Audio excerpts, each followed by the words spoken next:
Welcome to YouTube electrical Abrar electrical world YouTube channel. इस harmonics के सिलसिले में हम 10-15 कम से कम हमारे लेक्चर्स अपलोड होंगे। उसमें दो किस्म के मैंने बनाए हैं।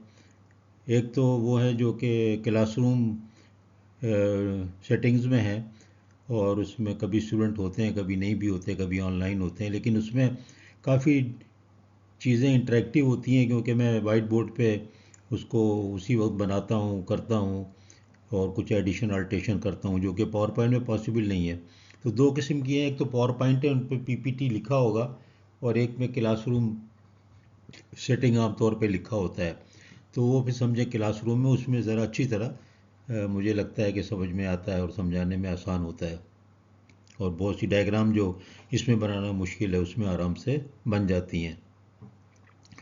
फिर एक तीसरी किस्म की भी है जो कि मैंने फैक्ट रिवाइसेस में भी की है और इसमें भी करूँगा, कि जिन चीज़ों में बहुत ज़्यादा मैथमेटिक्स है उसमें फिर एक तीसरी किस्म भी होगी जिसमें कि मैथमेटिक्स और ग्राफिकल को मैं अच्छी तरह से इस्तेमाल करूँगा, और वो उनके लिए होती है फिर जो कि फर्दर पढ़ना चाहते हैं, जो कि एमएस कर रहे हैं या रिसर्च माइंड हैं, तो उनके लिए फिर वो मैथमेटिकल बेस्ड या मैथमेटिकल उसके अंदर डेरिवेशंस वो सब शामिल होते हैं। तो इस तरह तीन किस्म के मेरे वीडियो होते हैं जो मैं बनाता हूँ। और एक नॉर्मल बिल्कुल फील्ड के लोगों के लिए, सीनियर्स के लिए जो मैथ बिल्कुल भूल गए हैं, या बहुत से लोग मेरी तरह मैथ से खौफजदा हैं, तो उनके लिए फिर मैथ बिल्कुल नहीं होती उसके अंदर, ट्रिग्नोमेट्री बिल्कुल नहीं होती। आप देखें मेरे पावर स्विंग में हर चीज़ में इस तरह तीन तीन किस्म के लेक्चर्स हैं। तो ये जो है पावर पॉइंट में है, इसमें मैथ वगैरह आपको नहीं मिलेगी, आसान है।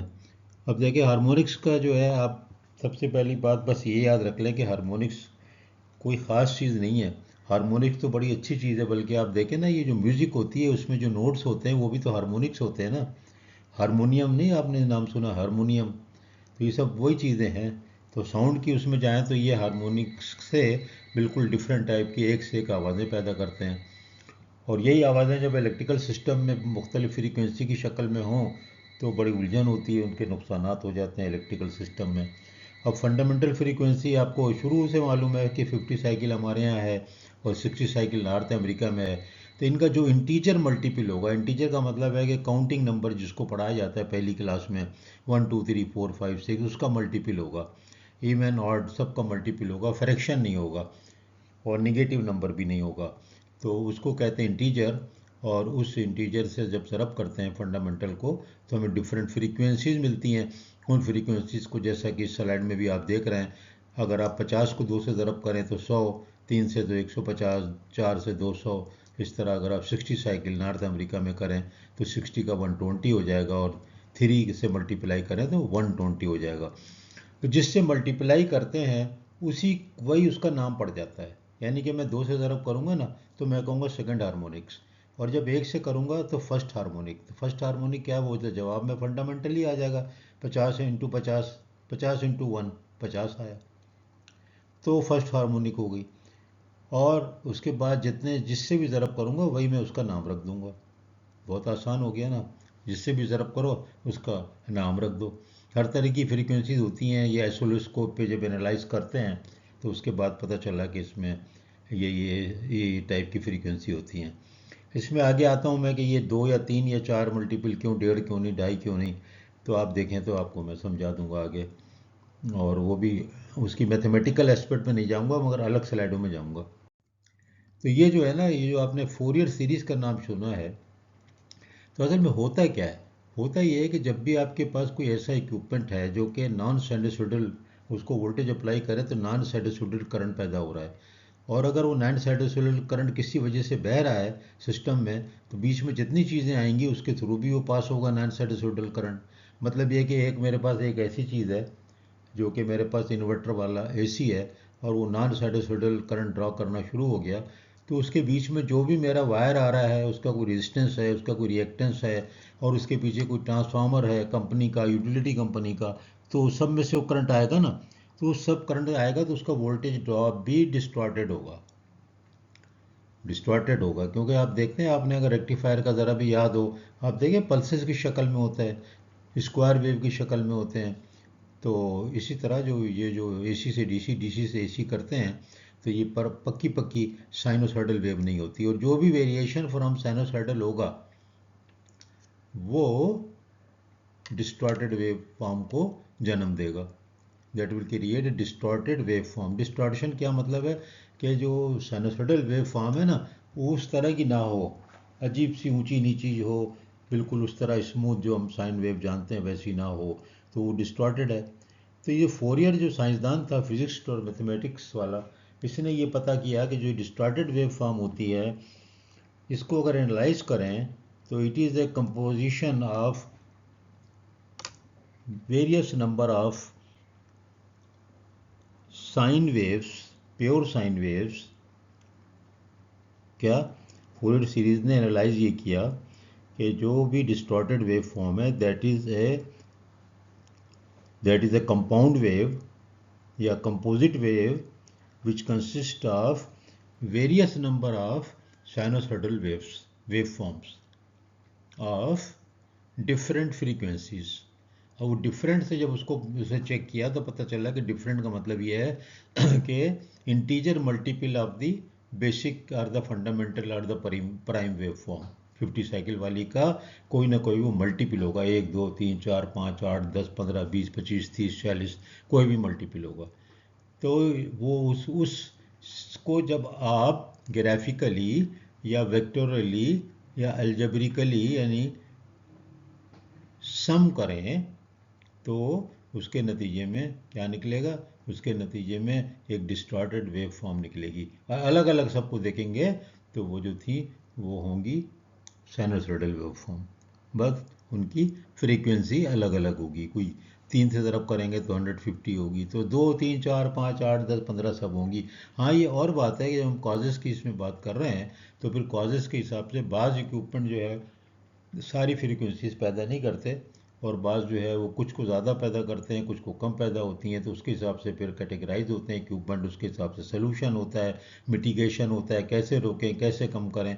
तो ये सब चीज़ें जो है ना ये इसमें जो जैसे मैंने ये आपको बताया फोरियर सीरीज़ में जो इक्वेशन जो बनेगी सबकी मिला के, E is equal to sine omega T जो है वो तो हो गई बेस, सेकंड हार्मोनिक हो गई E is equal to E maximum sine 2 omega 2, third हो गई साइन 3 ओमेगा 2। अब मैंने इसमें नहीं डाला, उसके लिए मैं अलग एक जो क्लासरूम में करूँगा उसके अंदर मैं वो वाली मैथ्स डाल दूँगा। तो जो लोग अगर उसको मैथ को नहीं देखना चाहते तो ना देखें, और जो मैथ को देखना चाहें आगे रिसर्च करना चाहें तो उनके लिए फ़ायदेमंद होगा।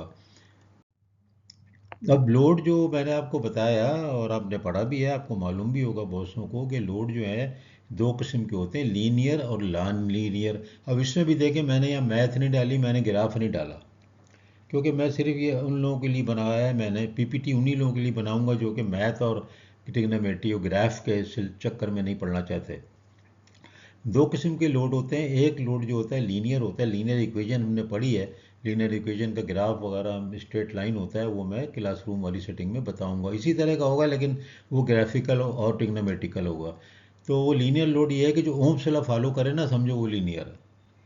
जैसे इंडक्टेंस कैपेसिटेंस रेजिस्टेंस जो होते हैं ना, ये लीनियर है सारे, और एंगल से कोई ताल्लुक नहीं, क्योंकि आपको पता है ना कि अगर आपका इंडक्टर है तो current is lags by the voltage by 90 degree, capacitor है तो current leads the voltage by 90 degree. वो टेक्नोमेटिकली कैलकुलेट भी उसको कर सकते हैं, आपने पढ़ा भी है।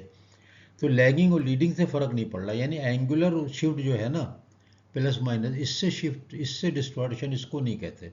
बिल्कुल याद रखिए कि अगर शिफ्ट हो रहा है ना लेफ्ट और राइट और साइन वेव, उसको जो है कभी भी आप नॉन लीनियर नहीं कहेंगे। नॉन लीनियर का मतलब ये है जैसे डायोड होता है, आपने वोल्टेज अप्लाई किया एकदम से शूम करके करंट जो है था एक सर्टेन पॉइंट पे फ्लो हो गया। तो इसी तरह कैपेसिटर में भी ट्रांजिएंट, तो ये जिसमें भी ट्रांजिएंट किस्म के करंट आ रहे हैं वो सारे के सारे चीज़ों को हम कहते हैं कि वो नॉन लीनियर है।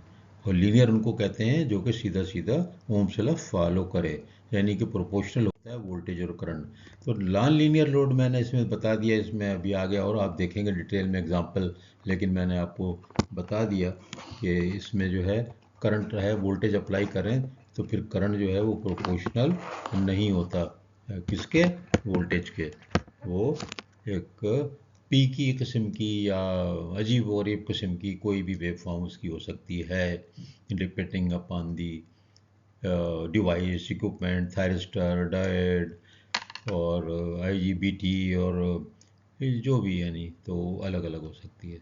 वो सब डिटेल में हमें जाने की ज़रूरत नहीं है इतनी। अब देखिए, मैंने नॉन लीनियर लोड जो जनरेट करते हैं, यानी जिनके इस्तेमाल से डिस्टॉर्शन होता है वेव फॉर्म में, यानी वो एक ऐसी वेव फॉर्म बनाते हैं जिसमें वोल्टेज और करंट के दरमियान ओम्स लॉ अप्लाई सीधा सीधा नहीं हो सकता है। ये और बात है, हम कैलकुलेट तो उसी तरह करते हैं ना। कोई कहेगा यार आप कैलकुलेट तो वैसे ही करते हैं, तो वो हम जो वैसे ही करते हैं ना, वी और आई, वो अपरेंट करंट होता है।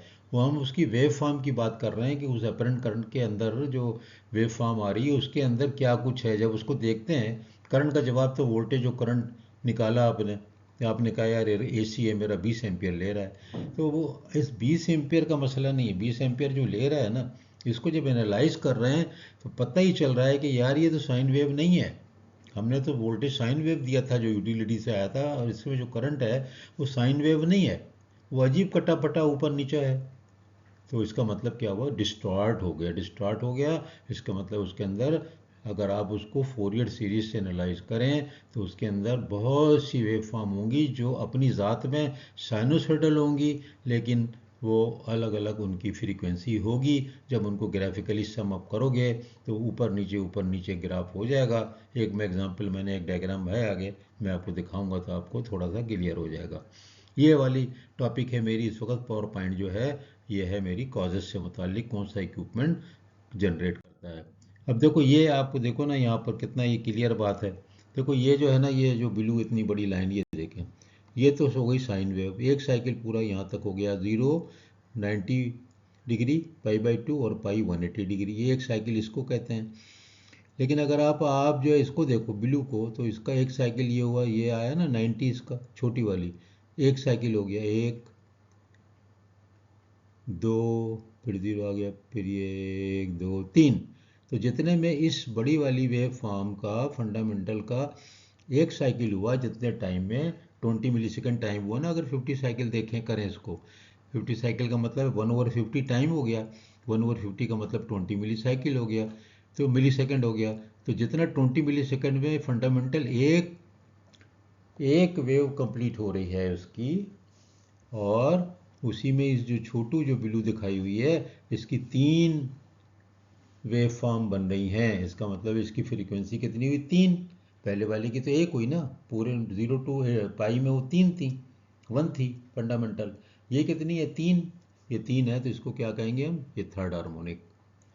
मैंने इसमें लिखा नहीं है, मैं लिख दूंगा, थर्ड हार्मोनिक हो गई। तो ये क्या, ये फर्स्ट है, ये थर्ड हो गई। अब ये देखो ये क्या, इसका क्या हो रहा है, इसको आप देखें तो यहाँ से चली 1, 1, 2, 2, 3, 3, 4, 4, 5। तो ये लग रही है कि ये 5 है, ये 5 हो गई। तो इसको गौर से अगर आप खुद भी देखेंगे तो आपको अंदाजा होगा, 1, फिर ये 2, फिर ये 3, ये 4, फिर ये 5। तो ये कौन हो गई, ये फिफ्थ हार्मोनिक। यानी इसने जितने पीरियड में हमारी इस बड़ी वेव फॉर्म ने, ये वाली ने एक साइकिल कंप्लीट किया, उतनी देर में ये जो था येलो वाला, इसके जो थे 5 साइकिल कंप्लीट हो गए। तो ये क्या मतलब हो गया कि यार ये इतना तेज़ी से चल रही है ना, इतनी तेज़ी से वेव फॉर्म, ये स्पीड इसकी कितनी हाई है, तो वही इसकी हार्मोनिक्स हो गई, यानी कि ये फिफ्थ हार्मोनिक हो गई, क्योंकि इसकी फ्रीक्वेंसी जो हो गई वो 20 मिली सेकेंड में 5 टाइम हो गई, जबकि फंडामेंटल की 20 मिली सेकेंड में एक ही दफ़ा एक ही साइकिल कंप्लीट होता है। तो ये मैंने एक छोटी सी डायग्राम कहीं से नेट से उतार के डाल दी है, और जब मैं इसको पढ़ाता हूँ तो मैं इसको फिर कैलकुलेशन करके भी बताऊँगा क्लासरूम में, और इसको ग्राफिकली भी हम कैलकुलेट करेंगे, इसको मैं टिग्नोमेट्रिकली भी कैलकुलेट करके आपको बता सकूँगा। तो वो फिर हमें दूसरी चीज़ें में जाना पड़ेगा, ज़रूरी नहीं है कि सारे लोग उसको भी देखें। वैसे कोई बड़ा कलरफुल मैंने चार्ट बना दिया है काफ़ी मेहनत से। आप देखें, ये मैंने इसमें 6, 12 ये जो मल्टी ड्राइव्स होते हैं, इसमें देखें अलग अलग फ्रीक्वेंसीज हैं, ये देखें सब लिखी हैं। अब कुछ लाल हैं, कुछ हरी हैं, कुछ को मैंने पीला कर दिया, कुछ मैंने इसको रेड कर दिया हुआ है, मैंने इनको रेड किया हुआ है, इनको मैंने ग्रीन कर दिया, इनको मैंने कुछ भी नहीं किया हुआ है, या मैं कर भी सकता था। तो बहरहाल ये देखें, ये बड़ी अच्छी चीज़ है, और इसके बेसिस पे हम दूसरी वीडियो बनाएंगे जिसमें इसकी सिग्निफिकेंस बताएंगे, जो सारी चीज़ें लिखी हैं और मैं क्यों हरा लाल पीला कर रहा हूँ। बहरहाल ये सारी की सारी जनरेट होती हैं इन चीज़ों से।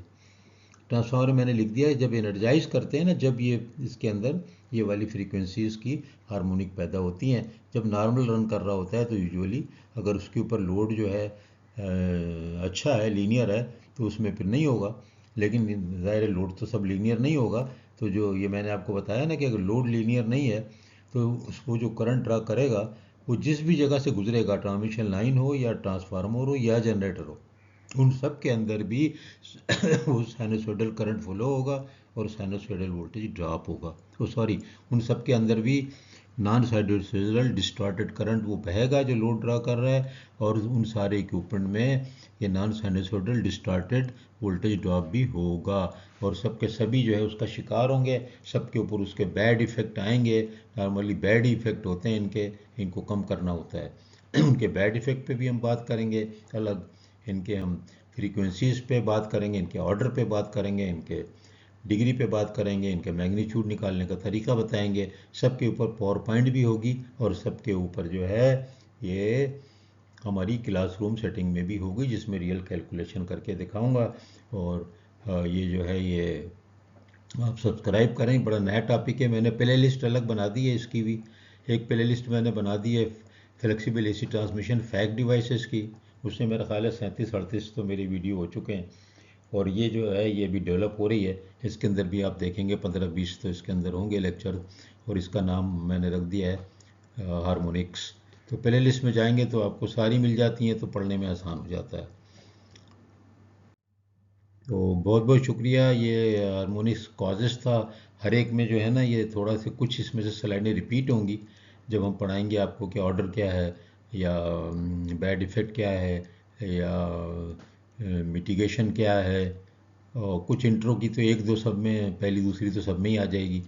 तो इसलिए आती है कि फिर एक उसमें ना कंटिन्यूटी रहे और बच्चों को समझने में आसानी हो। तो ये अच्छा खासा लेक्चर देखिए लंबा हो गया, 17-18 मिनट का हो गया।